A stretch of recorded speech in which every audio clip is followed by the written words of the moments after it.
Oui, au moment où nous pensons que tout allait rentrer dans l'ordre parce que Washington et Téhéran sont en pourparlers pour trouver euh, un bon accord pour le cessez-feu. Ben, nous venons d'apprendre que les États-Unis ont encore frappé l'Iran avec des missiles sous prétexte que c'est une défense, c'est-à-dire une attaque défensive. Actuellement, vous êtes en train de faire des pourparlers pour trouver un accord et vous attaquer encore. Bien, c'est toujours votre serviteur Sylvanus Query. Restez toujours connectés, suivez la vidéo jusqu'à la fin. Abonnez-vous à la chaîne, partagez la vidéo et likez. Bien, je suis toujours là pour vous parler de l'actualité. Et cette fois-ci, ce n'est plus en Afrique, mais ça tourne vers les États-Unis et l'Iran. La guerre a commencé il y a de cela 88 jours. Bon, nous sommes aujourd'hui à la 88e jour, 88e jour de la guerre entre l'Iran et les États-Unis. Aujourd'hui, cette nuit plutôt, nous avons appris les frappes des États-Unis sur l'Iran dans une ville pas loin, dans une ville portuaire pas loin du détroit d'Ormuz. Qu'en est-il la cause?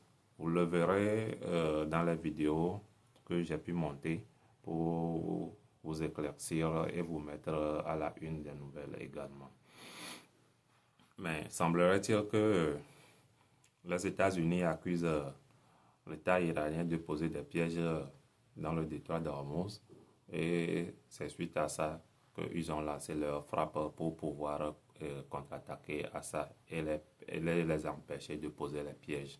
Ça a fait des victimes et les frappes ont principalement ciblé un port sur les côtes de l'Iran, pas loin du détroit d'Ormuz. Je vous laisse suivre la vidéo et à la fin, nous allons nous voir pour faire des commentaires et dire un bon mot de revoir. Restez toujours connectés. Abonnez-vous à la chaîne, likez la vidéo, suivez la vidéo jusqu'à la fin pour comprendre ce qui se passe entre les États-Unis et l'Iran à cette journée de 88 jours après, ça dit pas après, mais d'attaque ou bien de la guerre entre ces deux nations. Voilà, notez ces deux réactions en ce début d'après-midi du chef de la diplomatie iranienne. L'Iran répondra et n'hésitera pas à se défendre en cas de besoin. Les Iraniens qui estiment cet après-midi que les Américains ont bel et bien violé le cessez-le-feu qui est en cours, malgré ce que dit Washington. Bruno Darou, à quoi jouent les Américains aujourd'hui ? Et les Iraniens, pourrait-on ajouter, mais à quoi jouent les Américains, effectivement, en reprenant ces frappes, alors qu'ils présentent comme défensives, eh bien, sans doute à mettre la pression sur les Iraniens, notamment concernant le détroit d'Ormuz, parce qu'en fait, il y a eu des frappes dans le sud du pays, mais notamment, plus particulièrement, contre le port de Abar-Bandas, qui est donc sur les bords du golfe Persique, qui est un port extrêmement important pour les Iraniens, parce que c'est là que se trouve leur flotte de vedettes rapides, des lanceurs de missiles aussi qui sont dissimulés dans la montagne. Donc, c'est un moyen de dire aux Iraniens, vous avez entendu dans le sujet, les Iraniens, ils disent, si les Américains lèvent le blocus, nous, on reprend le transit dans le détroit d'Ormuz, mais à nos conditions, à nous, Iraniens. Et vous avez entendu Marco Rubio qui a dit non, ça c'est pas question, on revient à la situation d'avant le 28 février. Donc le message des Américains, c'est de dire aux Iraniens concernant les détroit d'Ormuz, soit on arrive à un accord satisfaisant pour tout le monde par la négociation, soit là on vous prévient, s'il faut agir militairement pour faire rouvrir le détroit d'Ormuz, eh bien, on le fera. Est-ce que c'est une tactique payante? On le verra. Mais en tout cas, après les espoirs d'un accord, on sent depuis 48 heures que toujours un peu les mêmes difficultés subsistent, les mêmes points d'achoppement sur donc la manière dont le détroit d'Ormuz va être libéré, sur le dossier nucléaire qui, on le rappelle, était la principale motivation du déclenchement de l'intervention américano-israélienne le 28 février, les Iraniens insistent pour dire, là, on négocie en quelque sorte, s'il voit le jour, un accord intérimaire, on cesse les combats, les Américains se retirent, on réouvre Hormuz, et puis ensuite, à l'issue d'un cessez-le-feu qui serait de 60 jours, ensuite, on aborde le dossier nucléaire en faisant comprendre que ça va prendre du temps. Et en face, on a un Donald Trump qui, lui, est très pressé par le temps, qui de nature est impatient et qui dit non, mais il faut boucler tout ça, d'autant plus que lui, il a plusieurs échéances assez rapides quand même, donc il aimerait bien être débarrassé de ce sparadrap iranien, si vous me passez l'expression. Il y a d'abord l'ouverture de la Coupe du Monde de football le 11 juin. Il y a... Son anniversaire aussi. Donald Trump. Alors il y a son anniversaire le 15 juin, et plus sérieusement, il y a le sommet du G7 du 15 au 17 juin à Évian. Donc déjà, il y a ces deux dates. Et le 4 juillet, le 250e anniversaire de l'indépendance des États-Unis. Donc, franchement, il aimerait bien être débarrassé de ça. Et les Iraniens le savent très bien. Et eux sont des experts à la fois en diplomatie et en gestion du temps long. Donc ils vont sans doute poursuivre ce jeu parce qu'ils savent qu'avec le détroit d'Ormuz, ils ont une carte majeure, ainsi que, concernant le dossier nucléaire, les fameux 440 kilos d'uranium enrichi. Bon, les Iraniens que vous venez de qualifier de sparadrap quand même, ça va rester... non, c'est un sparadrap pour Donald Trump. Je ne les ai pas qualifiés de sparadrap. Attention.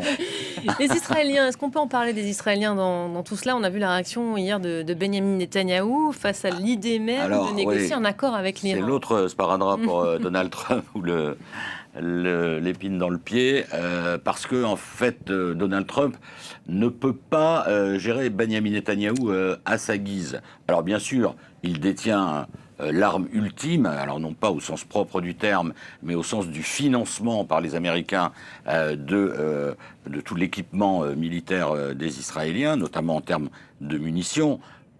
Donc, en fait, pour le moment, Donald Trump, il laisse faire Benjamin Netanyahou, notamment dans sa gestion de la crise au Liban et de son face-à-face avec le Hezbollah. Et alors, du coup, que fait Benjamin Netanyahou? On va l'écouter. Benjamin Netanyahou, il reste extrêmement ferme vis-à-vis du Hezbollah.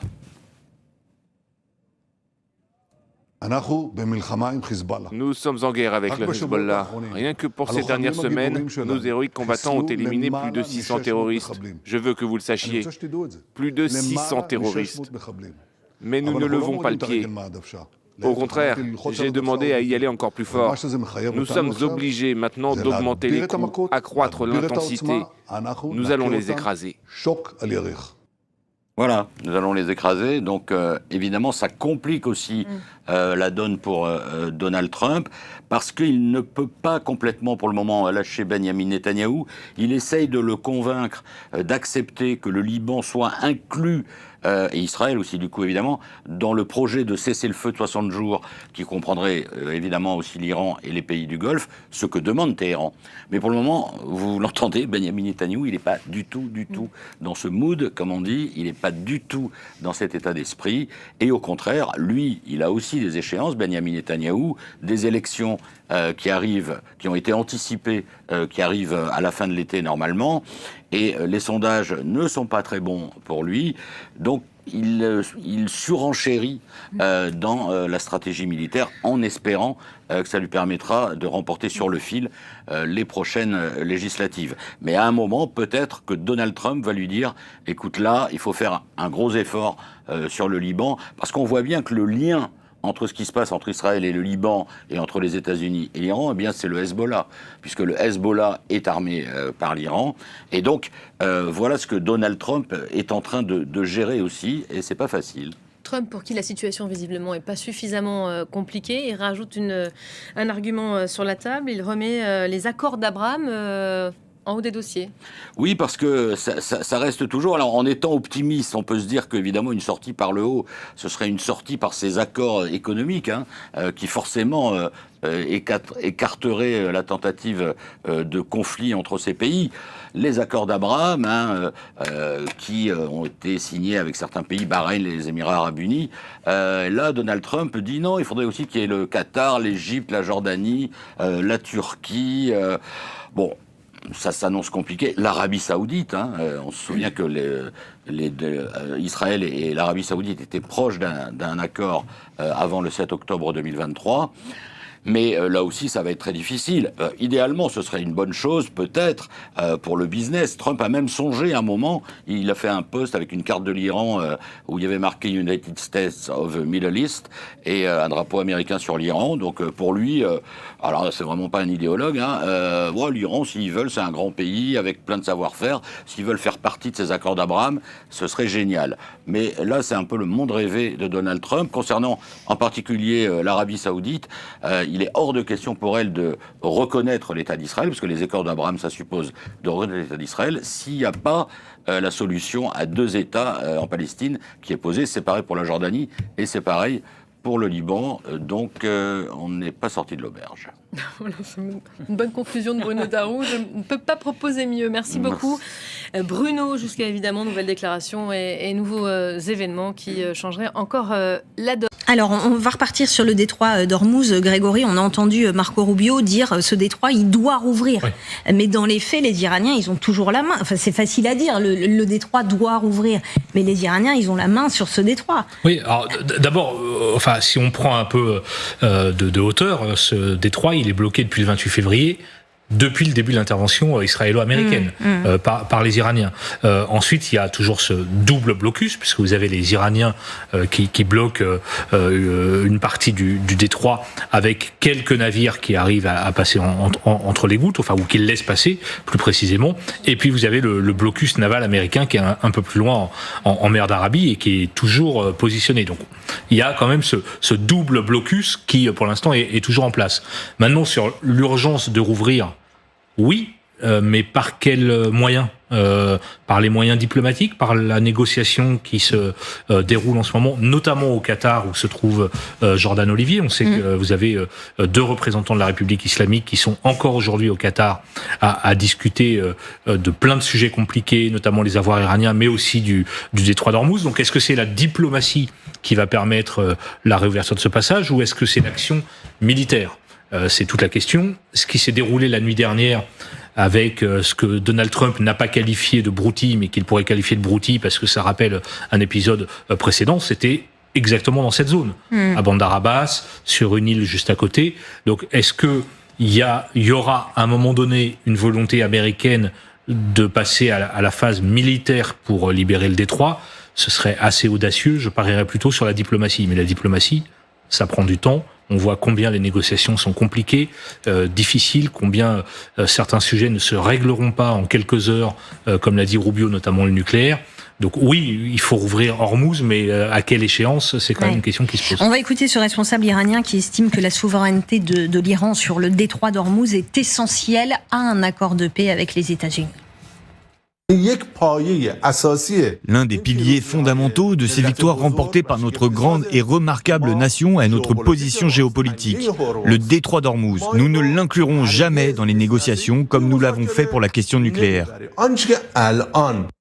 Guy Gourevitch, est-ce que les Américains n'ont pas assez envisagé ce blocage du détroit d'Ormuz quand ils ont attaqué l'Iran ?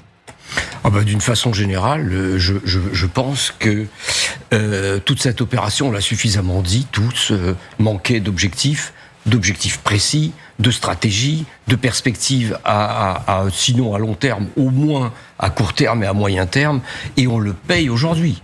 C'est-à-dire que ces opérations qui ont été lancées sans véritable objectif, sans véritable stratégie, même militaire, on le paye aujourd'hui. Et on le paye comment ? On le paye en faisant face aux cartes que détiennent aujourd'hui les Iraniens.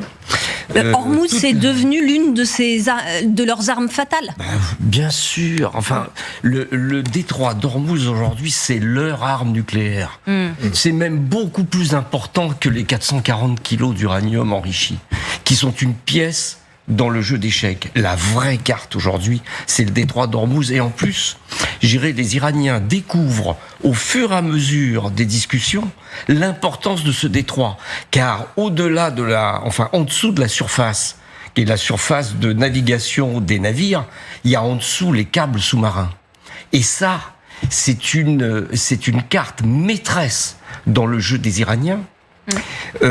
Qui vont ressortir au bon moment, on peut compter sur eux, parce que ce sont des négociateurs assez remarquables. Le régime est absolument épouvantable, mais il est aux mains, et c'est ça qui est encore plus dangereux, de gens qui sont intelligents, et qui sont des négociateurs remarquables. L'ouverture du détroit d'Hormuz, je n'y crois pas, je suis tout à fait de votre avis, je n'y crois pas par une intervention militaire, parce qu'une intervention militaire d'envergure pour libérer par la force le détroit d'Hormuz signifierait l'arrêt complet des négociations. On repart dans des opérations longues, extrêmement coûteuses, et tout le monde sait, y compris les Iraniens, surtout les Iraniens, que l'administration américaine ne peut pas se le permettre, vu les dates d'anniversaire de mais Coupe du Monde, vous dites etc., je n'y crois etc. pas, mais alors qu'est-ce qui se passe dans les semaines à venir, dans les mois à venir, quelle situation sur le Dans les détroit mois à d'Hormuz? venir,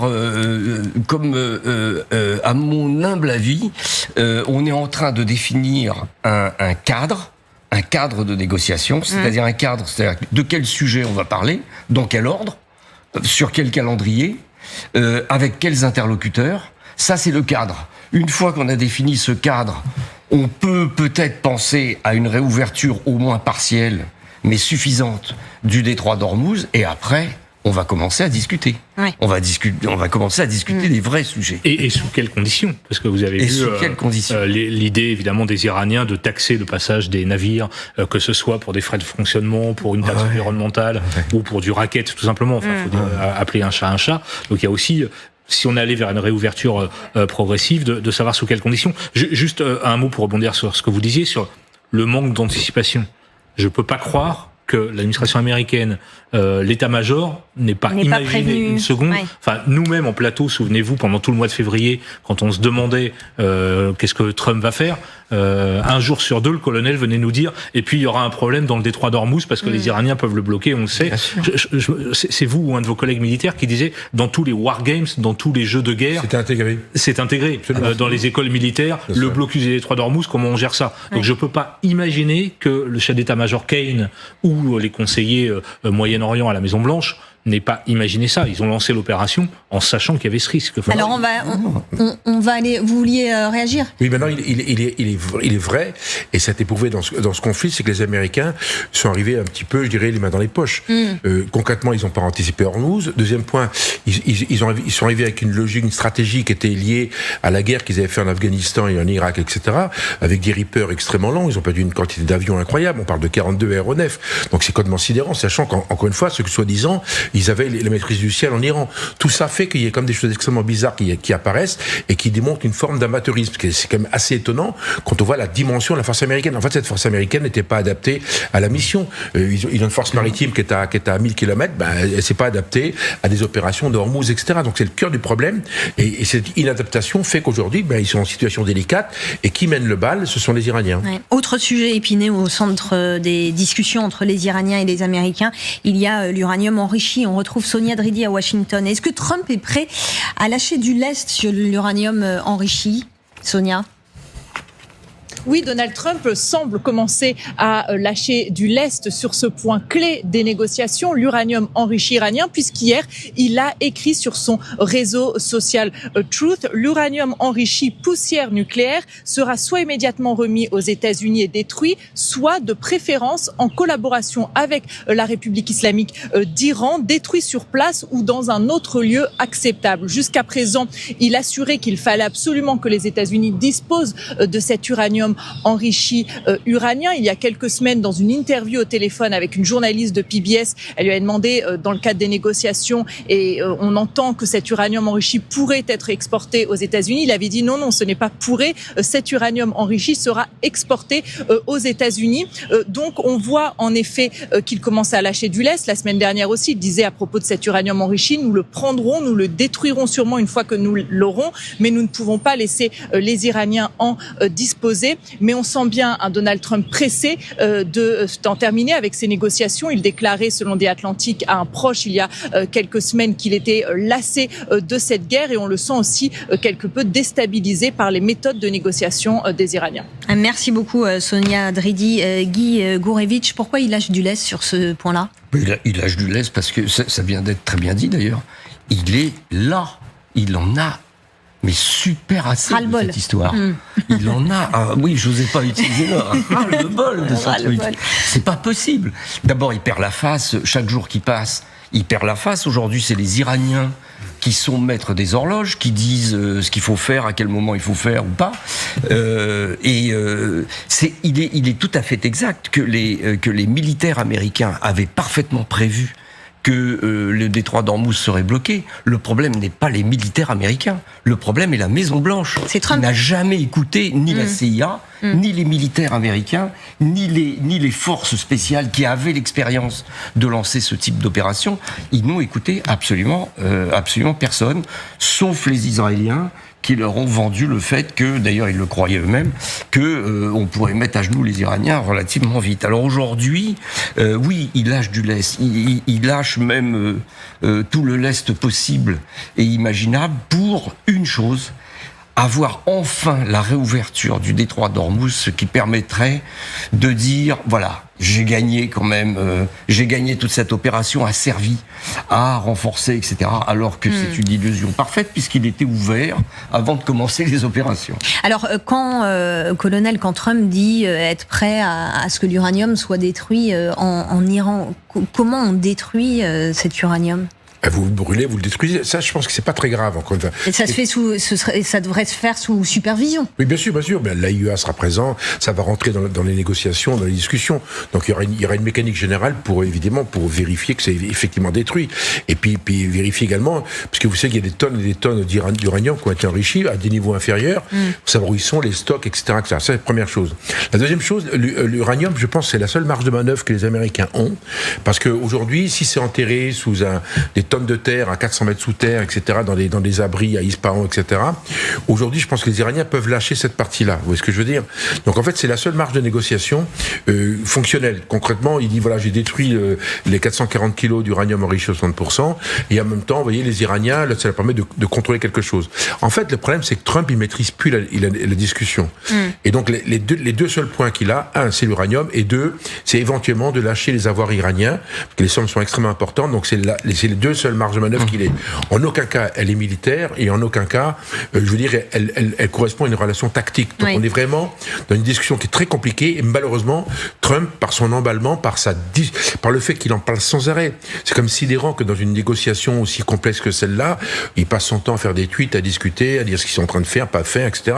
Ça donne une impression d'amateurisme qui est pathétique.